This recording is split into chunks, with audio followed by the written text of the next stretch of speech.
हे सगळे साहेबांना देखील भेटायला गेले, ते सगळे फोटो समोर आले. पुन्हा एकदा पवार कुटुंब एकत्र येईल असं वाटतं सगळ्यांना. एकतर काल आदरणीय पवार साहेबांचा 84 संपूर्ण 85वा वाढदिवस काल दिल्लीमध्ये होता.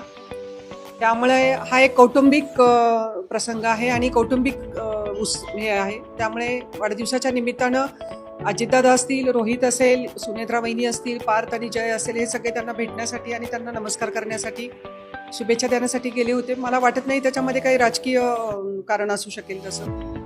कार्यकर्त्यांची भावना आहे. कार्यकर्ते म्हणतात आता दोघी पवारांनी एकत्र आले पाहिजे, पक्षही एक असलं पाहिजे, दोन राष्ट्रवादीपेक्षा एकच राष्ट्रवादी असलं पाहिजे, अशी कार्यकर्त्यांची भावना आहे. शेवटी कार्यकर्ता महत्त्वाचा असतो राजकारण करताना आणि त्याच्या भावना जाणून घेणं आणि त्याचं ऐकून घेणं ही सुद्धा राज्यकर्त्याची जबाबदारी असते. त्यामुळं कार्यकर्त्यांनी भावना व्यक्त केल्या त्या त्यांच्या बरोबर आहेत, कारण विखुरलेलं राहण्यापेक्षा एका मुठीने जर पक्ष राहिला तर त्याची ताकद चांगली राहील महाराष्ट्रामध्ये. त्यामुळं मी कार्यकर्त्यांच्या भावनांचा आदर करते की त्यांनी ह्या भावना दादा किंवा साहेबांच्या बरोबर त्यांनी समोर व्यक्त केलेल्या आहेत. आणि साहेबांनी याचा विचार केला पाहिजे.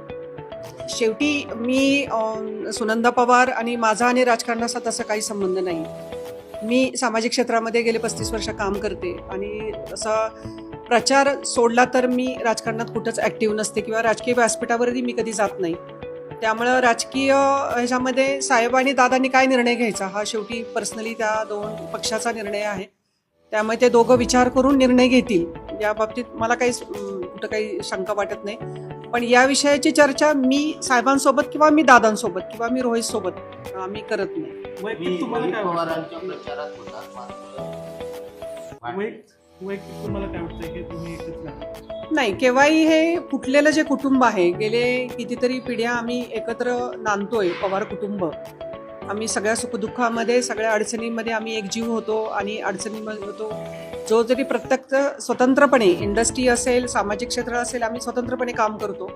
पण शेवटी कुटुंब हे कुटुंब असतं. ती कुटुंबाची ताकद होती ती परत एका ठिकाणी यावी असं सगळ्या महाराष्ट्राला वाटतं, तसं मलाही वाटतं. एक बातमी आली की आदानींच्या घरी मोठ्या नेत्यांची भेट झाली, म्हणजे स्वतः पवार साहेब किंवा अजित पवारांच्या पक्षातील मोठे नेते असतील एकत्र येण्यासंदर्भात. म्हणजे मला काही आयडिया नाही त्याची. म्हणजे अशा हालचाली झाल्या पाहिजे, एकत्र आल्या पाहिजे, असं सुरू झालं पाहिजे, असं काही ना काहीतरी कुठून सुरू झालं पाहिजे. म्हणजे निकालानंतर एकदम शॉर्ट भूमिका आहे ती अजित पवारांच्या विरोधामध्ये. 60 वर्ष ज्या माणसांनी राजकारणात काढलेली आहेत, ज्याला तुम्ही चाणक्य म्हणता राजकारणातले, शेवटी त्यांच्या मनामध्ये काय चाललंय हे त्यांच्या पत्नीलाही कळत नाही. त्यामुळे आम्हाला काय कळणार, हा सगळ्यात मोठं गूढ आहे पवार साहेब म्हणजे. त्यामुळे निर्णय जो घेतील ते साहेबच घेतील आणि दादा घेतील. त्यामुळे तिथं माझं काही हे नाही मत.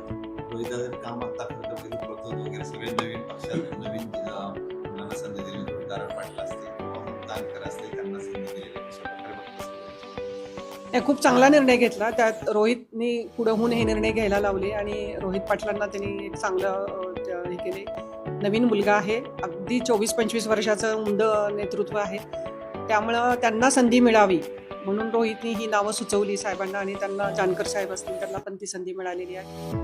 तर वेगवेगळ्या कम्युनिटीला पण तिथं संधी मिळाली काम करायची. त्यामुळे निर्णय घेताना सगळ्यांना बरोबर घेऊन जाण्याचा निर्णय जसे साहेब घेतात तसंच त्याच ह्याच्यात दादा रोहितनी पण ते नावं सुचवली आणि त्याला संधी पण मिळाली तिथे काम करण्याची. पण त्यांना पण संधी हवी होती अशी एक चर्चा होती. नाही, तो निर्णय साहेबच घेतील. साहेबांनी ठरवायला पाहिजे की आता काय निर्णय घ्यायचं, संघटनेचं काम जे असेल ते कुणाला सांगायचं, काय करायचं ते. ईव्हीएमच्या विरोधातला लढा पक्षाकडून उभा केला जातो, पण यामध्ये स्वतः योगेंद्र पवार हे दिसत नाहीये त्या लढाईमध्ये. आता सगळ्यांचे आभार दौरे चालू आहेत सध्या. रोहित पण सध्या आभाराच्या दौऱ्यामध्येच आहे. फक्त तो काल दिल्लीला गेला होता, पण तो गावागावांमध्ये जाऊन मतदार आणि कार्यकर्त्यांचे आभार मानतोय. त्याचा युगेन पण आता बारामतीमध्ये फिरतो. त्यामुळे महाराष्ट्रात पार पडलेली इलेक्शन हा एक मोठा शॉक आहे आणि त्या शॉकमधनं अजून महाराष्ट्र बाहेर येतोय. पण बघूया आपण त्यातनं काहीतरी सकारात्मक घडेल. नाही, ईव्हीएम असं नाही, पण असं काहीतरी आहे. पण म्हणजे माझा विश्वास नाही की जे काही आले ते निकालावर माझ्या काही.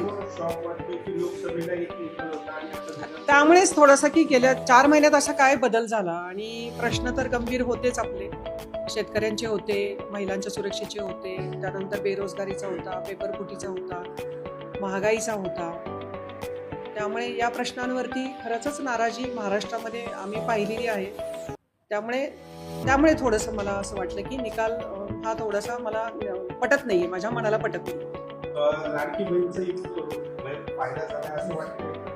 नाही, झाला असेल सर, कारण हा मध्य प्रदेशमध्ये प्रयोग त्यांनी केला आणि त्यांनी ते यश मिळालं. त्यामुळे त्यांनी कदाचित तोच प्रयोग इथं महाराष्ट्रामध्ये केला असेल आणि त्याचं यश कदाचित मिळालं असेल. महिलांचं मतदान त्यांना वाढलं असेल.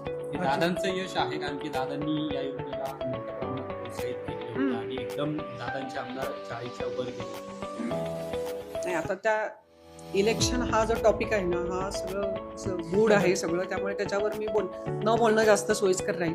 दादा पुन्हा एकदा उपमुख्यमंत्री झाले, त्यांची भेट झाली, शुभेच्छा दिल्या? नाही, त्यांची माझी अजून भेट नाही झालेली, कारण ते अजून दौरा आणि धावपळीतच आहेत. तर भेटतील तेव्हा मी त्यांना नक्की भेटून शुभेच्छा देईन. नवीन घडामोडी पाहण्यासाठी आजच आम्ही मुंबईकर 24 तासला लाईक करा, सबस्क्राईब करा आणि अपडेट राहा.